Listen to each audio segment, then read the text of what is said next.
continuous motion.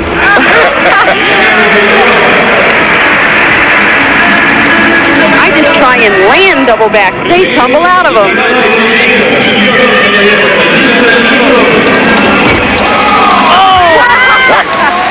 Just triple twisting double back. It's a laid out position. But he lost the test for his landing. I gave it back to him.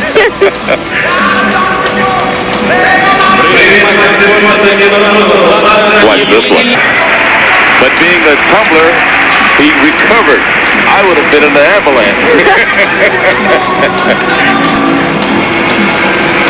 Incredible tumbling.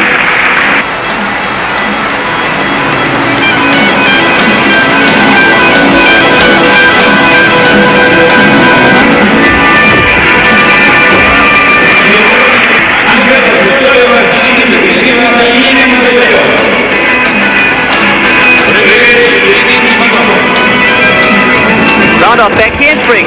And another triple. Over-rotated again. Plus, he's got a little higher bat there than he probably is used to coming down on. And a double side.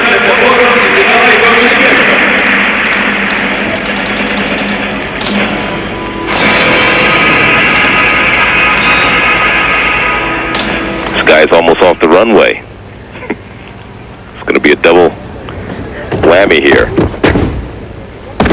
Double layout. Perfectly together.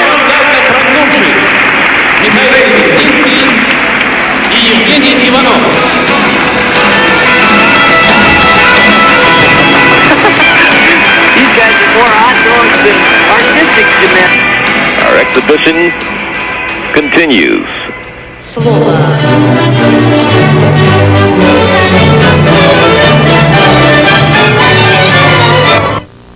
Introducing Kodacolor VRG film.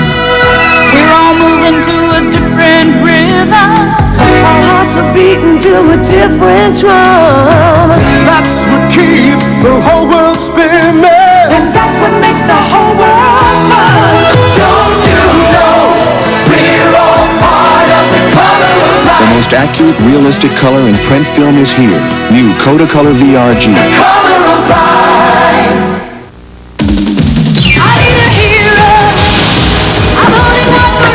Chrysler LeBaron GTS challenges BMW 528e and Mercedes 190e to a test of performance. Goodwill, America's GTS, dominates the legendary Germans and is under $12,000. LeBaron GTS, we built an American hero. The best built, best backed American cars and trucks combined are made by Chrysler Corporation. We'll return with more Turner Network Television Goodwill Games coverage after this from our local stations. The way I see it, people used to know about nature, respected it. Then they figured they'd try to make it better. Take beer. Can you imagine why anyone would want to add anything artificial to something that just comes naturally from ingredients like grain, water, barley, hops? Neither can Coors.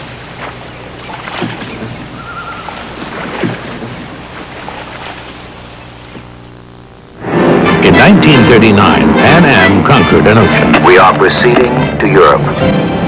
Today, we fly to more places in Europe than all other U.S. airlines combined. And we're the only U.S. airline to Leningrad and Moscow. With a schedule like that and experience like Pan Am's, why fly with anyone else?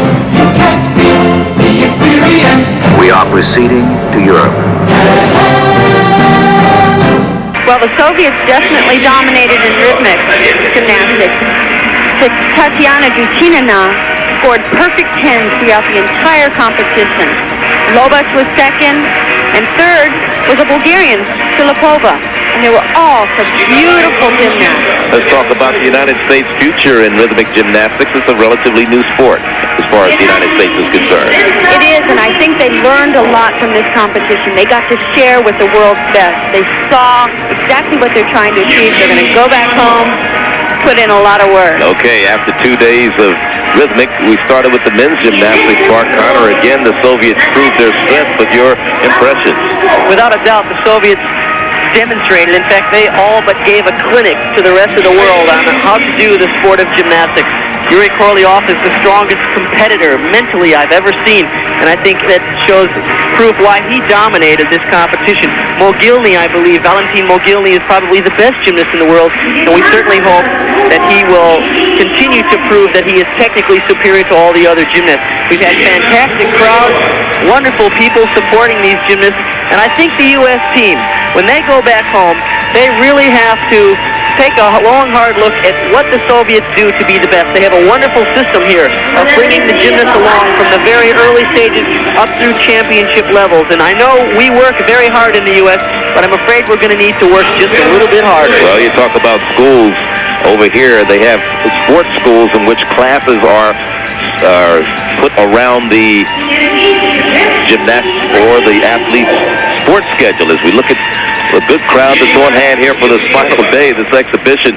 And we went from men's gymnastics, Kathy, into women's gymnastics. We finally earned a medal in women's gymnastics. It was Joyce Wilborn getting one in the apparatus finals. She did it on the vault. Joyce is definitely one of the best vaulters in the world, so it was a well-deserved medal for her. As far as the overall women's team is concerned, still a lot of work ahead of them, right? A lot of work with the U.S. team. The Soviets are just head and shoulders above the rest of the world.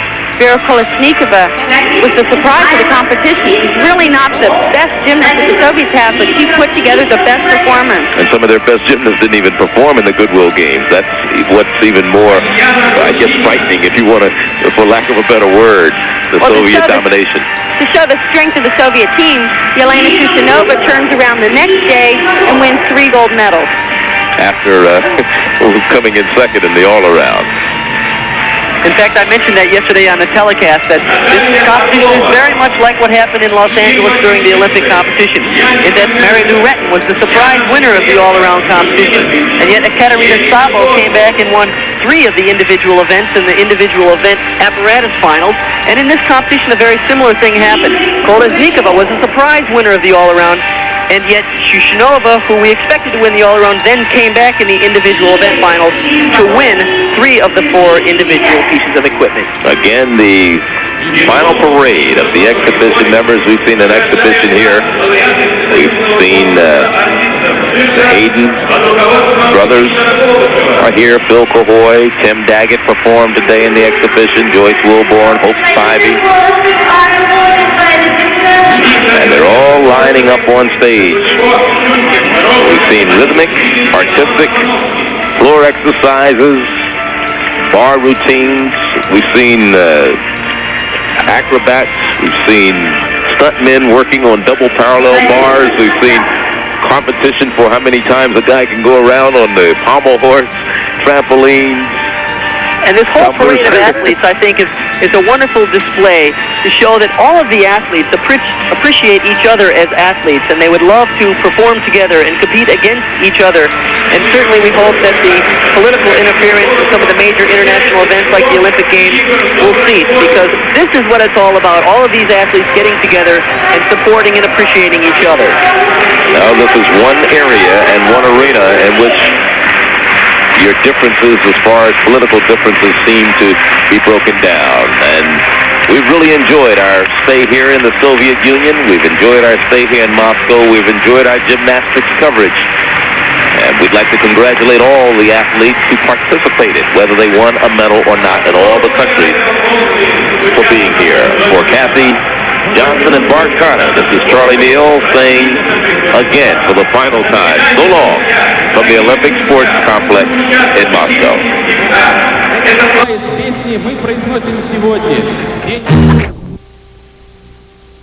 The following is a special